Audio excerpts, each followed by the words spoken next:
Hello. My name is Carlene Hightower, and I wanted to give you a brief introduction of my mock trial person that I will be educating trauma to. So her name is Melissa.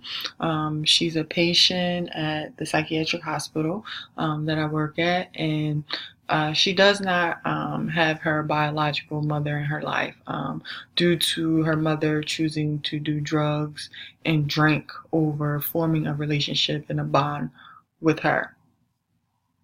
Excuse me. The patient actually lives with her biological father. However, he's not supportive of her emotions. He can She can't go to him to talk, to open up, to communicate, and he's more focused on his girlfriend who is pregnant right now, having her little brother. At the time, the girlfriend is locked up due to using heroin. So the patient is actually going through a roller coaster right now with a lot of traumatic experiences going on in her life. Patient lost her grandmother 2 years ago and a best friend to suicide, all within the same year. She has not been able to move on.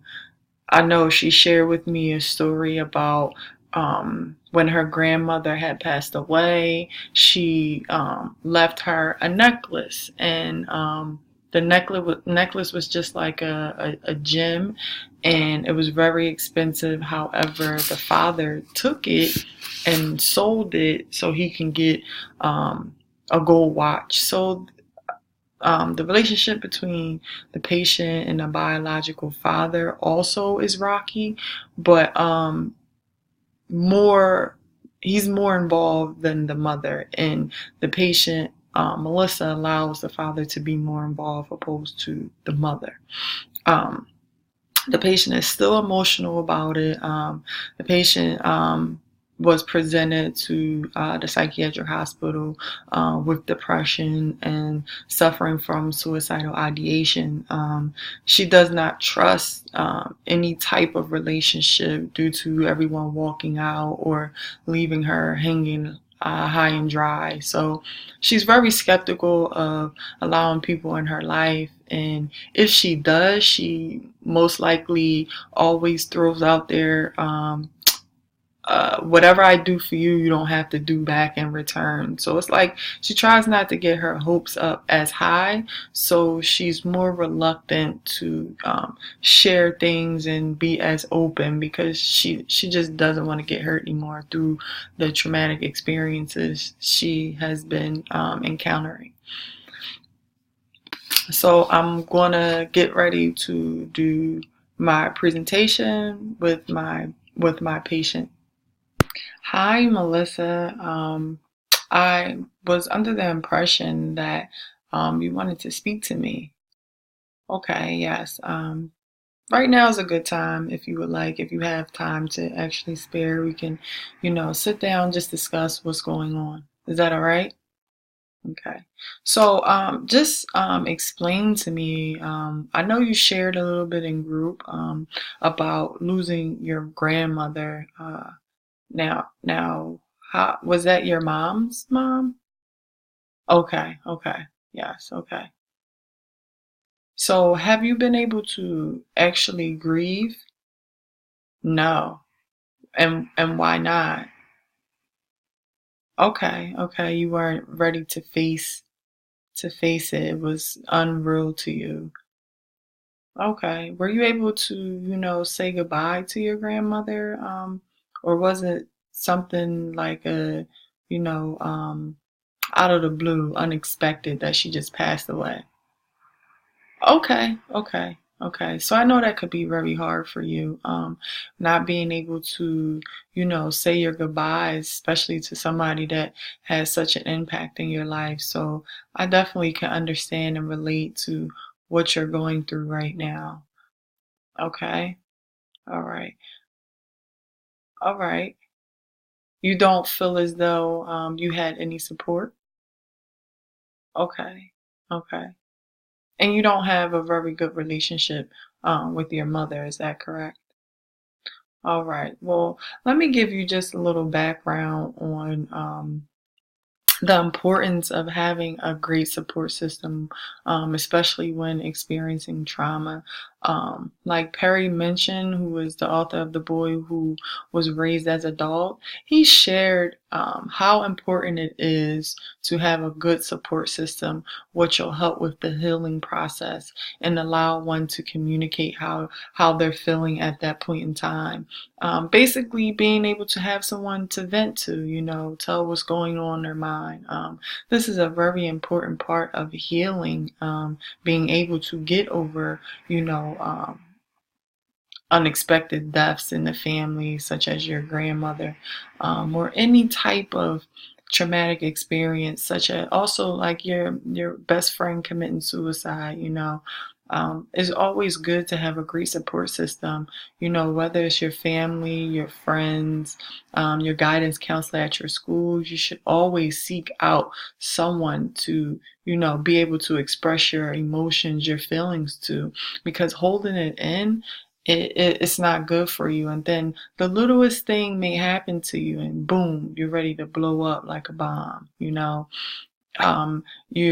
now depressed, you're now suicidal, and these are the things that we don't want to occur. So therefore, you have to be aware of yourself, have body awareness. So before you even get to those points in time, that you seek out help, you seek out your dad, you seek out, whoever it is that is close to you, you seek them out before you get to that point, where you can't bear it anymore. Okay? Does that make sense? Okay. Okay. Also, I just, wanted to let you know that um, I'm always here for you. I can definitely be your support system. Anytime that you're here, you're feeling down and you want, just to express your feelings as far as your grandmother or, your best friend that you lost. Like, feel free to reach out to me, because I do understand how it feels when you have no one, to open up with. You don't feel comfortable with opening up with anybody. And the last thing that I want you to do is isolate and disassociate yourself. You can't stop living. You have to continue to, fight through, because there are going to be ups and downs. There are going to be, life-changing events that happen to you. However, the support system that you acquire is extremely important, because like I said, that's going to be your outlet to who you can rely on when you're getting down, who can you go to when you need to vent. So maybe you need to be aware of this and understand when your body gets to that point, that you're aware of the stressors, you're aware of the triggers, you're aware of what is causing you to feel this way.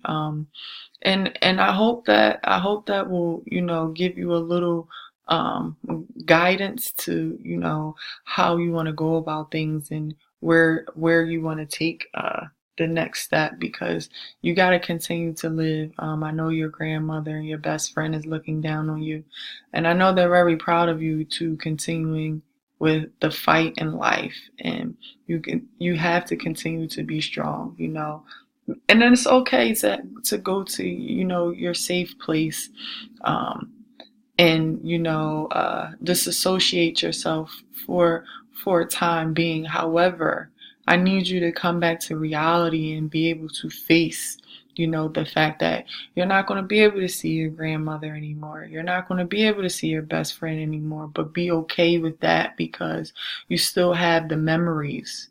Okay? Okay. All right. Well, um, if there's anything else that I can do for you, please let me know. Don't hesitate to come here and knock on my door. And like I said, your support system, I will be one of those support systems while you're here in this facility. I want you to be able to utilize me to your fullest capacity. Okay, whenever you have, a bad thought that transpired. And this is being able to, have that body awareness, when you're having this tingling feeling or your heart is racing, what's triggering it, and to be able to process this and to pinpoint it out and know what is okay and what is not okay. Because you're not in this alone. I've also experienced, brief losses of close friends of mine at your age. So I strongly relate, and I want you to know that it is okay to cry. It is okay to vent. It is okay, to communicate how you feel. You got to let us know that, because this is the only way that we'll be able to help you. All right. And I appreciate you for, wanting to come here and, to talk about, your hardships. That takes a lot of courage and a lot of strength, okay? And I really do appreciate that, and I want to try to help you get through this, okay? But at the end of the day, you have to do the legwork.